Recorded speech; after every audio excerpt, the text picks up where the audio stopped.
Welcome back to Diving into Watches, and we've got a really great review for you today. We're going to be reviewing a watch. I don't see a lot of, it's been out a while, but I haven't seen a lot of reviews on YouTube. I'm sure there are a lot out there because this watch has been out, original production started in July of 2019, but it's just a classic 70s dive watch that Bulova, it is a Bulova, I do love Bulova, has reached back in their catalog and did a reissue of. And I'm sure many of you are well aware of it, but it is the Bulova Oceanographer Snorkel, or better known as its nickname, the Devil Diver, because of the 666 feet listed on it for the dive depth of the watch, or 200 meters. I've had my eye on this one for a long time. Why I never picked one up, I'm really not sure. They come in multiple colors. They come in orange. I did not go for the orange because, if you've seen some of my watches, I have a lot of orange watches. And then they did one release where it is in yellow and blue. It's not on their website, so the only ones they're selling on their website are the aqua green color, which I just absolutely love, with the black and green bezel, or the orange one. They just did come out with the Oceanographer in the GMT version that looks really, really cool. Love to get my hands on one, but the price point on those are pretty high. They're right around $1,300. I actually picked this one up on Joma Shop. If you haven't been to Joma Shop, go check them out. They've got really good deals on watches. I have absolutely no affiliation with Joma Shop. Hey, Joma Shop, hello. I picked it up for, I think it was a Labor Day, not a Labor Day, maybe it was a Labor Day sale. I think it's still going, even though we're well past Labor Day. But I picked it up for $402. On the website right now, I think they're listed at $650, $695, I think, and it said they have a 20% discount. But if you do some shopping around, you can definitely pick these up new, right around $400 on Joma Shop. Joma Shop has their own 2-year warranty separate from the Bulova one. So just know that if you go through Joma Shop, you're not going to get the factory warranty because Joma Shop is not an authorized dealer. That's okay. Joma Shop is a really great place to deal with, and they honor their warranties and take care of watches. But I've had my eye on this one for quite a while. I just absolutely love the colors. Once I got my hands on it, I even fell in love with it even more. I've been wearing it nonstop for the past week. It's just such an incredible watch. We're gonna get into the details of it over on the bench and go into all the specifics. But if you have not looked at Bulova's Devil Diver, this has to be in their top 3 watches of their catalog. Number 1 would be the Lunar Pilot. It's just phenomenal watch. Love that one. We'll do a review on it. Jetstar, which we did a review last week of, the one in gold, and then now I picked up the Bulova. I just for some reason I'm on this Bulova kick, and we're going to do a review of the Devil Diver, which surprisingly, a lot of people may not know this, it is a ISO certified dive watch. So I know a lot of people are like, oh, I don't care about nobody dives, da da da da da. I get a lot of those comments. Nobody dives. What does that really matter? Well, you know what? Hey, I dive from May through October in my pool. I dive at least down to the 10-foot depth. So I'm diving. I'm diving. And if you look, and we'll touch about it on the face of the watch, it actually says snorkel in italics. So that ought to give you, hey, that they're really not, pushing that dive aspect of it. They're pushing the aspect that most people that, go in the water, go in the pool, go in the ocean, they're snorkeling. They're not going to deep depths. And then when I'm not doing that, when I'm in California on the beach at the Marine Corps base, I'm retired military, I'm doing a lot of surfing. So this does, for me, water resistance is huge. So I'm getting a lot of ocean use, a lot of water use out of this. That's why I don't use anything that's really 50 meters, because it's not going to hold up. But I just absolutely love the styling, love the case, love the colors. I think this is a well over missed. Even on Instagram, on my Instagram page, a lot of followers, I just don't see it listed a lot, which is surprising. Because there's not a lot of gripes about this one. There are a couple, and we'll hit on them. But without further ado, let's get over to the bench and let's take a look at this 1970s re-release from Bulova, the Oceanographer, aka the Devil Diver. All right, folks, here we are over on the bench, taking a look now, a much closer look at the Bulova Oceanographer Devil Diver. Just what a gorgeous, gorgeous watch. Before we get into all the nitty-gritties, let's go ahead and knock out those basic dimensions everybody always wants to know. This watch is going to be right at the case is going to be 44 millimeters. It is a cushion-style case, very similar to what Seiko used, the Doxa used back in the 70s. So it's got that familiarity to it. Lug width is 20 millimeters, so you can definitely change out the straps a lot. I believe the orange one comes on a rubber strap. This one comes on a metal bracelet. We'll cover that bracelet in a little bit. Lug to lug is 47 millimeters. It sits very nicely on the wrist, and I'll show you some wrist shots. Crown is 6 millimeters, and it is embossed, or not embossed, but it's stamped with the Bulova symbol, not the little Accutron symbol, but the Bulova symbol on it. The crown is 6 millimeters, and the case thickness is relatively thick at 14.75 millimeters. And the reason for that is the double domed box. Make sure I say that correctly. Double curved box sapphire crystal. You can see that it sits very high above the crown. So that's what's really giving it that thickness, because overall it's not a super thick watch. If it wasn't for that, the bezel insert is a ceramic insert. I'm going to say it's ceramic. It does not look aluminum.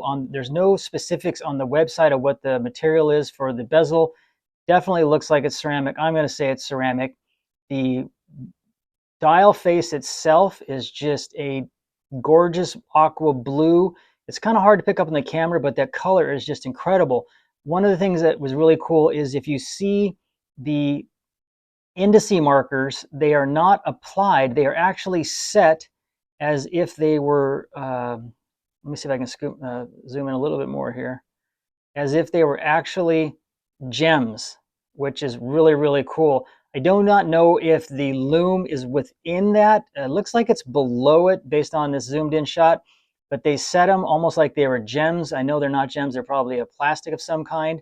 Because the way they are set, the hand itself are smaller than what you would see on normal watches, so that they can rotate inside the indices. The minute marker track is inside the indice markers also, so it makes the watch face seem a little bit smaller.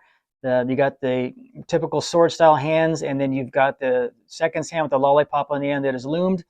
You can see that there is a magnifier, a date window magnifier on it, and when you first look at it, you think that's on top of the actual sapphire, but it is set underneath the sapphire. I just think that is so cool.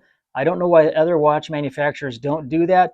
I've seen some reviews where people say that it does not make the magnification of the date that great. I disagree. I think it magnifies it plenty, because if you look at it from the side and you see that date in there, I think it magnifies it enough. I know that some watches, the magnification is so large that you almost have to pull the watch away, and I don't like it being over magnified, and I just think it's really cool detail that magnifier is set below the glass.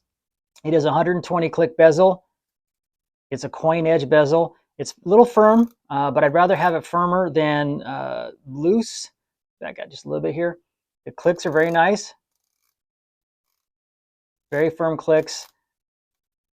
The indice, it lines up perfectly back at the 12 o'clock. So they obviously pay attention to their QC. Very, very nice there. I like that. There is just a little play in the, I'll see if you can make it out here if I'm trying to hold this as steady as I can. There's just a little play you can see in the bezel. That a deal killer? No, not at all. Not a deal killer for me. I like them. I would like it to be a little bit tighter, but I'm okay with that. You can see that the Bulova is applied and laid on there, and then the Oceanographer is printed, the automatic snorkel, which is an italic, and then the 666 feet is printed on there also. I think that's just really cool how they did that 666 feet. When they originally released this watch, I can't remember which color it was, but the original release back in 2019, they released it with only 666 pieces. They were limited edition, which I think is kind of funny that they would do that. It is a polished case, so it's going to pick up a lot of fingerprints on it. Let me get some of this off here. As I said, it's a pillowcase style case. It is polished sides, polished around the bezel, polished in its female end link, so it makes it lay very nicely on the wrist. The underside is the case, screw-on case back is brushed, and then the underside is also all polished, and it just gives you the basic details on the sapphire, etc. The movement is a Miyota 8200 series. It's listed as 821D. The Miyota Citizen owns Bulova, So it would make sense in their automatic watches that they would be putting in a Miyota movement. The 8200 movement is right there in line with what Seiko's NH35 and 36, or their 4R35, 4R36, if it's an actual Seiko movement or a microband using a Seiko movement. So your time is going to be, your time offset's going to be relatively the same, minus 20 to plus 40. I'll put this on the Timegrapher in a second so you can see where this is at from the factory. You can regulate it, taking the back off. I'm not going to regulate it. I'm not too worried about it. It'll probably be off. I'm going to throw a guess on here for you. I'm going to say it's off 15 seconds. I'm going to say it's plus 15 seconds. I don't think it's minus. It'll probably be plus 15. The way those indices just lay in there, they look like little mini jewels. I think it would have really been cool if you could have seen those maybe in red, you know, to accent that devil part. Red indices or red lume. I don't know if you even have a red lume, but I think that would be really cool. The crown has nice knurling on it. It's very easy to grasp, very easy to unscrew. It's your typical pull-out crown. First position, date change. I'm sorry, first position, wind the watch. Second position, date change. And then third position is to set the date. The hands are also loomed. Well, we'll get you a loom shot on there. And the pip at the 12 o'clock is also loomed. The probably only moan on this would be the bracelet. The bracelet is polished with the center links as brushed. Probably the biggest gripe I have on the where they is in the bracelet. Let me zoom out here a little bit. It is. I'm going to be polite here. Well, it's a crap bracelet. It's just horrible. This is definitely where they save their money. When I first got it, I had a hell of a time. See, I got my fingernail and I'm pulling really hard and almost pull my nail off. I don't know why this clamps down so hard. It's getting better with use, but it is a safety clasp. See, and that's supposed to be push button. It's a safety clasp with double push button deployment. It is stamped. It just feels really cheap. That's definitely where the best word I can say. It is relatively tight. The bracelet itself is not bad. It just really. I'll probably be looking to upgrade this bracelet to something else, or I'll put it on a rubber strap. This is the one of the few I actually like it on a bracelet. I don't know if I would. I've seen the one on orange on a rubber strap, and I don't think I would like this as much on a rubber strap. I think I'm going to keep this on a bracelet. I'm just going to have to find a bracelet that will work with this, with the female end links. The push button, this whole aspect here is it's just junky. I'm just not happy with it all. The bracelet itself, when it came in, is just massive. It's just huge. I literally have to take out probably 4 or 5 end links when I do this. These are pin and collar links. I thought they were screw down at first when I first saw it, because I saw looks like little screws there. They're not. They're pin and collar. But the bracelet is so large when you get it. I had to take out 6 end links to get this to fit on my 6 1/4 inch wrist. I usually don't have to take out that many, but it fits just beautifully on the wrist. Very, very comfortable. Something you could wear all day. The heft is not bad. It's probably in the 120 gram range. I did not put it on the scale to measure that out. It does have it has 3 micro adjustments you can do here right in the middle.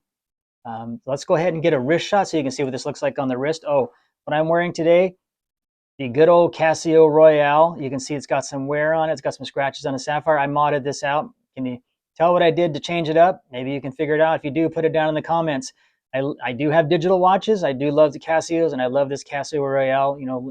Homage to, the story is they had, James Bond Casino Royale to the Casio Royale, like he was going to wear it. I don't think that's ever a true story, but it's a great watch. I love it. When I travel, I always take this with me on top of any other GMT. So just a great little beater watch that I modded. Okay, here it is on my 6 1/4 inch wrist. Fits very, very comfortably. The clasp centers nicely. I think I have 2. Got 1 left on that side and 2 on this side. So I still have 3. 2 where I could take out, or actually 1 I could take out. You can see it sits very well on the wrist because of those female end links and the way it curves down very nicely. It's very, very comfortable for a 44 millimeter watch.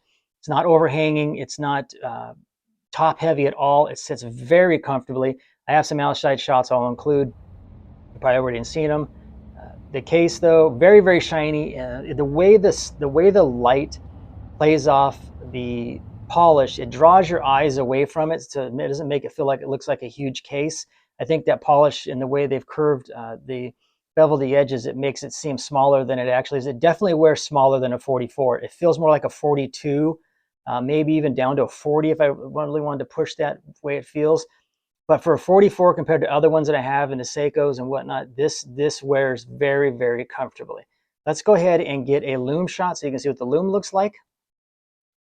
Okay, there's the Lume. I did not say on the website what the Lume was. I don't know if this is CGW or Super Luma Bright or what exactly Bulova is using. The Lume is good. The pip on the end is nice. I like when they lume the pip on the end versus the second hand versus the end of the second hand. And to be one of the things about being ISO certified is the second hand does have to be lumed on top of other qualifications it has to go through. But you can see that lume is very, very nice. And you can see on those indices where the lume is got to be underneath it, and it just shines up. It just shines up through those indices. I just think that it's just such a cool feature. I think the only thing that made that cooler is if those would have been actual like real crystal or sapphire, clear sapphire. So the Lume is very, very good. You're probably going to get about 15 minutes of Lume out of it. I'm not going to do a Lume time on it. But yeah, it's going to last bright for about 15, then it's going to slowly fade over time. Let's go ahead and get it on the Timegrapher and see how we're keeping time. Let's go ahead and adjust the lift angle. These are going to be 49 for the Miyota 8200 series. Okay, there we go. Let's see how it's doing.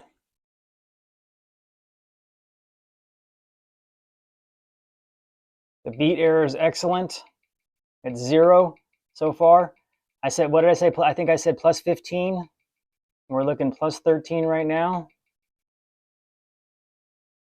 I'll let it go all the way to the end there. It's 21,600 beats per hour. Or beats per hour. It's timing a little bit better, 12 seconds. 11 seconds fast. So it looks like we're running 11 seconds fast per day with a zero beat error. So that is well within tolerance. It's actually better than what they give you that range of minus 20 to plus 40. Now it's plus 10. So I think if you really wanted to, you could pull that back off and regulate that out. But at that level of plus 10 seconds a day with a 0 beat error, I'm not going to mess with it at all. I'm very happy with that for that level of movement that it's doing. So you can't go wrong with that movement. I know some people like to see their stuff at 0, but you know what? This isn't a $10,000 Rolex where I'm going to spec that level out of this movement. So you can't go wrong with this one, folks. This is really good. I would be very happy with that. Actually, I am happy with that. So all right, let's go back. Let's end this. Okay, I don't recall if I said it, but it is a 42-hour power reserve, so it's got a decent power reserve when you're not wearing it. Overall, folks, just a great watch, a really, really great watch. I think if you can pick it up in that $400 range, I think you're going to be good to go on this one. Let's go ahead and go back over to the studio area. All right, so there you go. That is the Bulova Oceanographer Devil Diver. I think it's an outstanding watch. I think it's well worth adding to your collection if you're definitely into dive watches such as I am, or you're looking to add something with a splash of color other than your typical black dials and where you're only getting the color changes in the chapter ring, then you really need to look at the Bulova Devil Diver, be it in the orange or the green. I'm sure you can pick them up or find them maybe at Joma Shop, I'm not sure, or you can find them on eBay. The blue, it's a blue and yellow. I didn't like that one. I know a lot of people like that one. That color combination. This blue is just screams everything ocean. I mean, what more screams ocean than that blue color?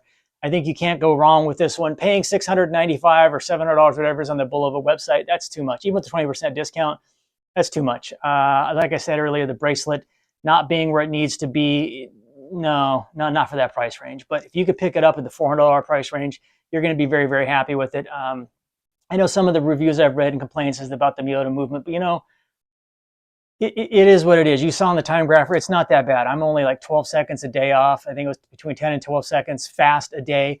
That is well within spec, way better than what they give you as a spec between minus 20 and plus 40. And if you're really, really anal about it, on like some of my watches, you can go in and regulate that out pretty simply. It's just moving that lever in the back, but you're going to need a Timegrapher to do that. I don't think you're going to go wrong with this watch at all. I think the only trouble you could probably run into this within is because of that double domed sapphire, double boxed dome sapphire glass on the top, potential of whacking that one because it sits so high above the bezel. But you know what? It's worth it to me. Just the way they laid those indices in there, they look like little jewel crystals, faceted like it's an actual jewel. I just think that's just right over the top. I just think that's so unique. You just don't see that on other watches. And I like that Bulova did that. I just think that is just such a clever design.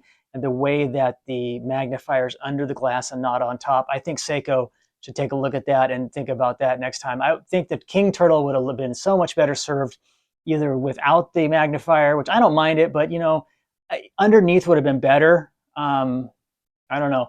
But again, the Bulova Devil Diver, you can't go wrong. Thanks for watching.